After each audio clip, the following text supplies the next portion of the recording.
Cole, what did you make of the offensive line play on Saturday? I think first half we played really good. We played really aggressive, and just got to keep that nastiest going on throughout the season.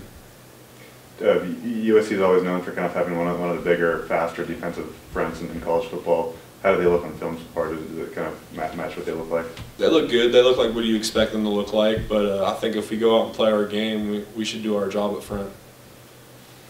How excited are you just to have this game, right? Both teams undefeated. You're bringing a fifth-ranked team in the nation to your house. You got Friday night lights. I'm sure when you wanted to go and play college football, these are the games that you were looking forward to play. Yeah, this is an exciting game. Every week's an exciting game, but this one, really sticks out. Friday night game, a little high school action out there under the lights. It should be a good one. Then also just with the stadium, sold-out crowd, running out of that tunnel, how much added juice do you guys get on the field off that? I know you don't like really external factors to kind of play into what you guys are doing, but does that add to the momentum? And can you think back to a time where the crowd's just so crazy for you guys and you can rally behind them? It always helps, the big crowds. Like, for example, Boise State game, the energy in that atmosphere was real great. And, the state wasn't even full at that time, and I can only imagine what it'll be like on this Friday. So looking forward to that. Is there a different energy within the team leading up to such a big game like this? No, I think it's we're doing a real good job this year on focusing on ourselves and cutting out the outside noise and just focusing on our craft and the task at hand, and I think that's what we really look forward to this week.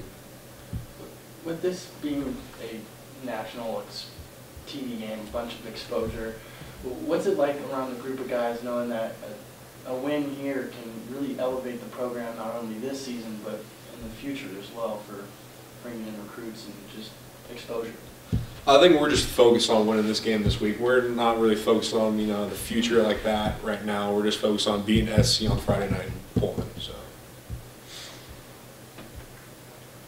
Have you had a chance from USC's interior, and how do you guys think you stack up? They have some big athletic guys in interior, but we have some guys who can fight. BJ might be undersized, but hey, I wouldn't want to cross that guy outside of football. And Cody, great player. Fred playing up to standard, and I just think we'll do our job up front. Have you had a chance to watch any USC games so far this year, or are you just kind of catching up on film? No, I'm just catching up on film right now. Cole, 2 weeks ago, Coach Leach was fairly critical of the group after the Boise game, but you talked about playing with this nastiness now. What's changed for you guys collectively since then? Just going out and pulling the trigger. I think the previous weeks we're just thinking schematically and how to properly work on our stuff and not going out playing football. And last week pretty much summed that up. Just went out there, pulled the trigger, and played with the hair down. Jamal was mentioning before how the last time that a game has been hyped up this big was probably the Apple Cup last year, and he said that you guys are obviously disappointed in how that turned out. Is there a different approach to this game? Do you feel like maybe last year you guys got a little tense before it, or you maybe just need to do a little more, just let it rip? I think last year we were all focused on the noise and listening to the hype and whatnot, and just not playing our standard or playing our game. And I think this year we're really just dumbing it down and focusing on ourselves and beating the game, winning the game, and I think that's what's going to help us this year. Is that actually how you guys term it, dumbing it down? Well, that's just how I look at it. Just don't look at the bigger picture. Just look at each individual job. I'll look at, I can't control what the defense does. I can't control how Luke plays. I control how I play. I control how the offensive line plays. And if we play great, the running backs play great. If the running back plays great, the quarterback plays great. If the quarterback plays great, the receivers play great. So just focus on myself. Luke kind of took his first meaningful snaps for this program 3 years ago in this USC game. Obviously, the 103 touchdowns later, 12,000 yards. What's been so impressive about kind of his growth since that game? Just being consistent. The kid, he's consistent most 90% of the time, and he picks up the players around him, and it's a real good joy to be around him in the locker room. What do you remember about how he handled that situation coming in for Connor and playing a pretty respectable game against a tough team? Well, I was actually sick that game, so I wasn't in the locker room, but watching on TV, you could tell that he didn't come in as a backup. He came in wanting to, play the game and win the game, and he really brought that confidence to the field.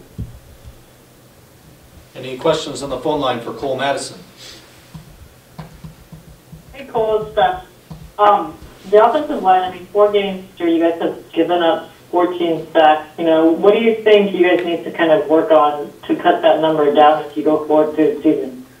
I think our blitz protection was a little sloppy in the last couple games, and just winning one-on-one battles, whether that be in the tackles or the guards or the center, and a lot of us leaning on each other for help. But at the end of the day, sometimes you just got to man up and win those one-on-one battles. On the sidelines on Saturday, it looked like McGuire had you guys doing some up down in the fourth quarter. What did he say to you guys? What was he displeased about that? Oh, that was from the head man himself, Coach Leach. He wasn't real happy about the drop-off when the young guys rolled in there. And it really wasn't even the young guys who gave up those pressures at the end. It was the older guys that were staying in there. And he wasn't too happy that we went, I think it was a 4-and-out, that first drive for the young guys. And he said if we didn't get that first down, then we'd have to do some up-downs. And we all know how that worked out. So doing a little up-downs on the sideline never hurt nobody. Thanks. Any other questions on the phone line for Cole? Okay, and back in the room. How many up downs did you guys have to do? I think we did 15. I think that's what it was. It wasn't too bad. When you say you guys weren't great on your blitz protection, is it just added film, more film work the next week, or what do you guys do to try and get better, correct? I think a lot of those were the my bad kind of plays where everyone knew what they were supposed to do, but there was just, oh, my bad, I messed up, or I didn't come off on the right guy, and it's just one of those mentally being locked in each play, so at the end of the day. And looking at film, is USC kind of balanced, or are they blitz heavy? A lot of one-backer blitz, so nothing too crazy, no Stanford, no ASU, so it should be pretty good. After all these years on campus and being with the team so long, I know everybody probably asks you what's your best Mike Leach story. What's your go-to story? The one that you can tell us here. Yeah, I was gonna say the one I can tell you guys. Tell us about the millennium. I can't think of one right now. Just the funny, like the moments about him, going. I'm sure you guys have all experienced it, but going into football day and then just not talking about football for the first 10 minutes of anything. Like one day last year, we were in Bowl in the Ring, and he was talking about like sacrificing your body, and then he went on a tangent about the Civil War for 10 minutes while everyone's in Bowl in the Ring, like, all right, when's practice going to start, when he's going on a Civil War tangent. So just little things like that is pretty great. Talking about that last USC game, I think it was a 3-9 year for you guys. How much pride do you take in the turnaround that it's, these past couple of years have been taking it from that to a team that can really compete with anyone? Oh, it's great. It's night and day how that team was from, now it's that year. And I think us as seniors, we really took that, chip on our shoulder as especially showing the young guys how it's done, because we didn't really have older guys showing us how it's done besides a small handful of seniors and juniors at that time. But I think the seniors took real good pride in that. What's it been like being home for 5 straight weeks? It's crazy. It's weird. Next week when we travel, it should be interesting. But it's real nice, and I think it's good way to start off the year. It's the best way to start off the year. 5 straight home games. So, and I'm really taking advantage of it. You looking forward to getting to that first road game? Just looking forward to this week right now. Yeah, see how it goes from there.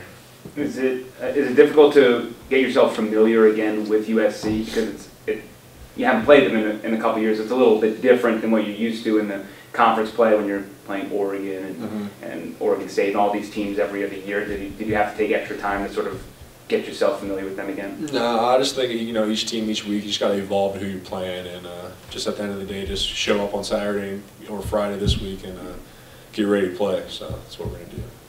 And then also with everything that happened in the NFL yesterday, did you have any thoughts or opinions, or have you discussed with teammates about what happened with the protests? Well, just my personal opinion. I mean, I got the flag on my shoulder right now. I got a tattoo of it, so that pretty much should explain that question. People have their voice and their opinions, but I never do anything like that. I just love the country too much, so that's what I have to say about that. Who has better hair, you or Peyton Moore?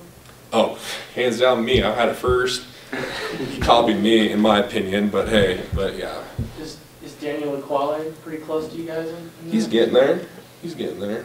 If you could name a top 3 on the team, what would it be? I'd say me, Peyton, and Daniel and Tristan Brock are pretty close right there. So. Jamal just came in here and told us he liked the cheeseburgers that Alaska Airlines serves. Oh yeah, those are pretty good. Are they pretty good? Yeah, we have like a running joke. They're like the best, like worst cheeseburger you'll ever have in your entire life. You know, it's pretty good.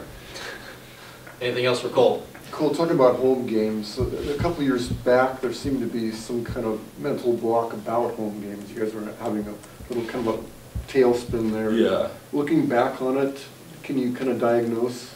Yeah, that is funny. I don't remember they thought about that recently, but yeah, a couple years ago we had trouble with home games, away games where we really thrived, and this year we just really started off a good foot and just got to keep it going, home and away games, I guess. So.